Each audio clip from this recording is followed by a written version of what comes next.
ಏನು ಮಾಡಕ್ ಆಗಲ್ಲ ಮೇಡಮ್. ಹಳ್ಳಿಯಾಗ ಹೋಗಿ ಹಳ್ಳಿ ಮನೆ ತೋರಿಸ್ರಿ ಮೇಡಮ್. ಇವಾಗ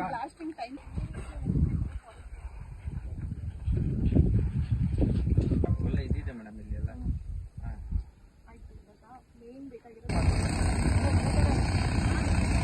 ಆಗಲ್ಲ ಅಲ್ಲ ಮೇಡಮ್. ಇವಾಗ ಮಣ್ಣು ಎಂತ ಮೇಡಮ್ ಬೋರ್ಡಿಂದ ಮಾಡೋದು.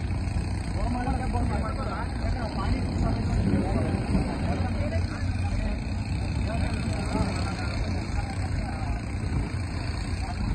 ಮಂಚೇನಹಳ್ಳಿ ತಾಲೂಕಿನ ಪುರ ಗ್ರಾಮ ಪಂಚಾಯಿತಿ ವ್ಯಾಪ್ತಿಗೆ ಬರುವ ಅರಕುಂದ ಗ್ರಾಮದಲ್ಲಿ ಅಕ್ರಮ ಗಣಿಗಾರಿಕೆಯಿಂದ ಅಲ್ಲಿನ ಸ್ಫೋಟಕ ಶಬ್ದಕ್ಕೆ ಅರಣ್ಯ ಮತ್ತು ಬೆಟ್ಟದಲ್ಲಿ ಇರುವ ಕಾಡು ಪ್ರಾಣಿಗಳು ತಪ್ಪಲಿನಲ್ಲಿ ಇರುವ ಜಮೀನುಗಳಿಗೆ ನುಗ್ಗಿ ಜಾನುವಾರುಗಳ ಮೇಲೆ ದಾಳಿ ನಡೆಸುತ್ತಿವೆ.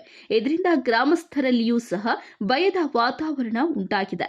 ಇದರಿಂದ ಗಣಿಗಾರಿಕೆಯನ್ನ ಕೂಡಲೇ ನಿಲ್ಲಿಸುವುದು ಹಾಗೂ ಆ ಪ್ರದೇಶದಲ್ಲಿ ಚಿರತೆಗಳ ದಾಳಿಯಿಂದ ಜಾನುವಾರುಗಳು ಸಾವನ್ನಪ್ಪಿವೆ. ಜಾನುವಾರುಗಳನ್ನ ಕಳೆದುಕೊಂಡ ರೈತರಿಗೆ ಸೂಕ್ತ ಪರಿಹಾರ ಒದಗಿಸಿ ಚಿರತೆಗಳನ್ನ ಕೂಡಲೇ ಹಿಡಿಯಲು ಕಟ್ಟುನಿಟ್ಟಿನ ಕ್ರಮ ತೆಗೆದುಕೊಳ್ಳಬೇಕು ಎಂದು ಕರ್ನಾಟಕ ರಾಜ್ಯ ರೈತ ಸಂಘ ಹಾಗೂ ಹಸಿರು ಸೇನೆ ವತಿಯಿಂದ ತಹಸೀಲ್ದಾರ್ ಪೂರ್ಣಿಮಾ ಅವರಿಗೆ ಮನವಿ ಪತ್ರ ಸಲ್ಲಿಸಿದ್ದಾರೆ. ಏನು ಹಲವು ವರ್ಷದಿಂದ ಈ ಅರಸಾಲು ಬಂಡೆ ಮತ್ತು ಆರ್ಕುಂದ ನಮ್ಮ ಮರಿಗಮ್ಮ ತೋಪ ಪಕ್ಕದ ಲಂಚಿನಲ್ಲಿ ಕಾಡಿನಲ್ಲಿ ಒಂದು ಗಣಿಗಾರಿಕೆಯನ್ನ ಸರ್ಕಾರ ಕೊಟ್ಟಿದ್ದು ಸುಮಾರು 15 ವರ್ಷ ಮುಂಚೆ. ಆದರೆ ಇವತ್ತು ಏನಾಗಿದೆ ಅಂದರೆ ಆ ಸೌಂಡ್ ಬ್ಲಾಸ್ಟಿಂಗ್ ಸೌಂಡ್ಗೆ ಇವತ್ತು ನಮ್ಮ ಕಾಡಿನಲ್ಲಿರುವಂಥ ಚಿರತೆ ಮತ್ತು ಕಾಡು ಪ್ರಾಣಿಗಳ ನಾಡಿಗೆ ಬಂದು ಊರಿಗೆ ಬಂದು ಇವತ್ತು ಕುರಿ ಮತ್ತು ಹಸುಗಳನ್ನ ಹತ್ಯೆ ಮಾಡಿರುವಂಥದ್ದು ನಡೆದಿದೆ. ಈ ನಮ್ಮ ಸರ್ಕಾರಕ್ಕೆ ಕೇಳ್ತಾ ಇದ್ವಿ, ಇವತ್ತು ಕಾಡು ಪ್ರಾಣಿಗಳು ಯಾಕೆ ಇವತ್ತು ನಾಡಿಗೆ ಬರ್ತಾ ಇದಾವೆ ಅಂದರೆ ಇಲ್ಲಿನ ಬ್ಲಾಸ್ಟು ಮತ್ತು ಇಲ್ಲಿ ಗಣಿಗಾರಿಕೆ ಪರ್ಮಿಷನ್ ಪರವಾನಗಿ ಕೊಟ್ಟಿರೋದ್ರಿಂದ ಇವತ್ತು ಒಬ್ಬ ಮನುಷ್ಯನ ಸಾಯೋವರೆಗೂ ಈ ಸರ್ಕಾರ ಈ ಆಡಳಿತ ಎಚ್ಚೆತ್ಕೊಳ್ಳಲ್ಲ ಅಂತ ನಮ್ಮ ಇದು. ಹಂಗಾಗಿ ತಕ್ಷಣ ಏನು ಈ ಗಣಿಗಾರಿಕೆಯನ್ನು ತಕ್ಷಣ ಇವತ್ತು ನಿಲ್ಲಿಸಬೇಕು ಮತ್ತು ಈ ಒಂದು ಬ್ಲಾಸ್ಟಿಂಗನ್ನು ತಡಿಬೇಕು. ಮತ್ತು ಇವತ್ತು ಇವತ್ತು ಹಳೆಯದೊಂದು ಕ್ವಾರಿ ಕೊಟ್ಟಿದ್ದಾರೆ. ಇವತ್ತು ಸುಮಾರು 250 ಅಡಿ ಆಳ ಹೊರಟೋಗಿದೆ ಕಡೆಗೆ. ಈಗ ಇನ್ನೊಂದು ಹೊಸದಾಗಿ ಇಲ್ಲೊಂದು ಮಾಡ್ತಾ ಇದ್ದಾರೆ, ಇದು ಸುಮಾರು 60 ಅಡಿ ಹೋಗಿದೆ. ಸರ್ಕಾರದ ನಿಯಮಾನುಸಾರ ಇಷ್ಟೇ ತೆಗಿಬೇಕು ಅಂತ ಇರುತ್ತೆ ಡೆಪ್ತು.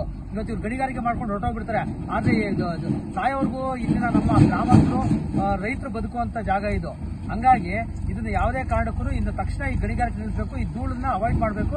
ರೈತರ ಸಮಸ್ಯೆ ನಮ್ಮ ಮುಂದಿನ ದಿನದಲ್ಲಿ ಬೃಹತ್ ಹೋರಾಟವನ್ನು ನಾವು ಹಮ್ಮಿಕೊಳ್ತೀವಿ. ಅದರಂತೆ ತಹಸೀಲ್ದಾರ್ ಪೂರ್ಣಿಮಾ ಸ್ಥಳಕ್ಕೆ ಭೇಟಿ ನೀಡಿ ಪರಿಶೀಲನೆ ನಡೆಸಿದ್ದಾರೆ.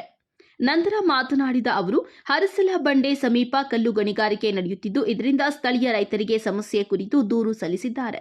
ಈ ಕುರಿತು ಭೇಟಿ ನೀಡಿ ಪರಿಶೀಲನೆ ನಡೆಸಿದ್ದೇನೆ ಎಂದರು. ಇವತ್ತು ಮಂಚೇನಹಳ್ಳಿ ತಾಲೂಕಿನ ಹರಸಲ ಬಂಡೆ ಸರ್ವೆ ನಂಬರ್ 55ರಲ್ಲಿ ಏನು ಮೈನಿಂಗ್ ಆಕ್ಟಿವಿಟೀಸ್ ನಡೀತಿದೆ, ಅದು ನಮಗೆ ನಿನ್ನೆ ರೈತರೆಲ್ಲ ಬಂದು ಸರೌಂಡಿಂಗ್ಸ್ ಅಲ್ಲಿ ಏನು ಜನ ಇದ್ದಾರೆ ಅವರೆಲ್ಲ ಬಂದು ಕಂಪ್ಲೇಂಟ್ ಕೊಟ್ಟಿದ್ರು. ದಟ್ ಏನು ಮೈನಿಂಗ್ ಆಕ್ಟಿವಿಟಿಯಿಂದ ನಮಗೆ ಪಕ್ಕದಲ್ಲಿರೋ ಜಮೀನಲ್ಲಿ ಹಸು ಮೇಯ್ಸೋಕ್ಕಾಗಲಿ ಇಲ್ಲ ವ್ಯವಸಾಯ ಮಾಡೋಕ್ಕಾಗಲಿ ಮತ್ತು ಇಲ್ಲಿರೋ ಟಿಪ್ಪರ್ ಗಾಡಿಗಳು ಓವರ್ ವೇಟಿಂದ ಆಗ್ತಿರೋ ಅನಾಹುತಗಳಿಗಾಗಿ ಹಾಗೂ ಈ ಹಿಂದೆ ನಡೆದ ಚಿರತೆ ಅಟ್ಯಾಕಿಂದ ಒಂದು ಕ್ಯಾಟಲ್ ಕೂಡ ಸಾವಾಗಿದೆ.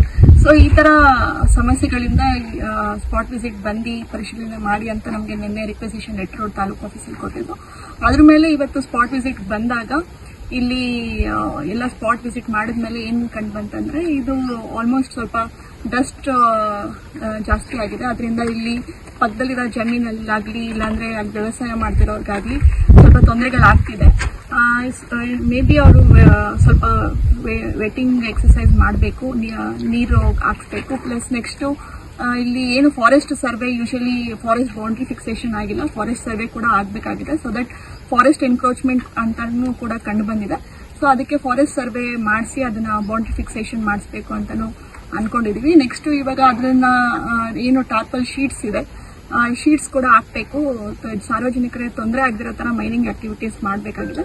ಸೊ ಈ ತರ ಎಲ್ಲ ಕ್ರಮ ವಹಿಸಬೇಕಾಗುತ್ತೆ. ಇದಕ್ಕೆ ನಾವೇನು ನೋಟಿಸ್ ಕೊಟ್ಟು ಏನು ಕ್ರಮ ವಹಿಸಬೇಕು ನಾವು. ಇದೇ ವೇಳೆ ರೈತ ಸಂಘದ ಅಧ್ಯಕ್ಷ ಗುಂಡಾಪುರ ಲೋಕೇಶ್ ಗೌಡ, ಮುದ್ರಂಗಪ್ಪ, ರಾಜಣ್ಣ, ಆದಿನಾರಾಯಣಪ್ಪ, ಸರ್ವಣ್, ಗಣೇಶ್, ಗೋವಿಂದಪ್ಪ, ರಾಜಣ್ಣ, ವೆಂಕಟೇಶ್ ಸೇರಿದಂತೆ ಇನ್ನಿತರರು ಉಪಸ್ಥಿತರಿದ್ದರು. ನಾಜೀರ್ ಜೊತೆ ಸಮೀರಾಚಾರಿ, ಎಂಎಂಟಿವಿ ನ್ಯೂಸ್, ಮಂಚೇನಹಳ್ಳಿ.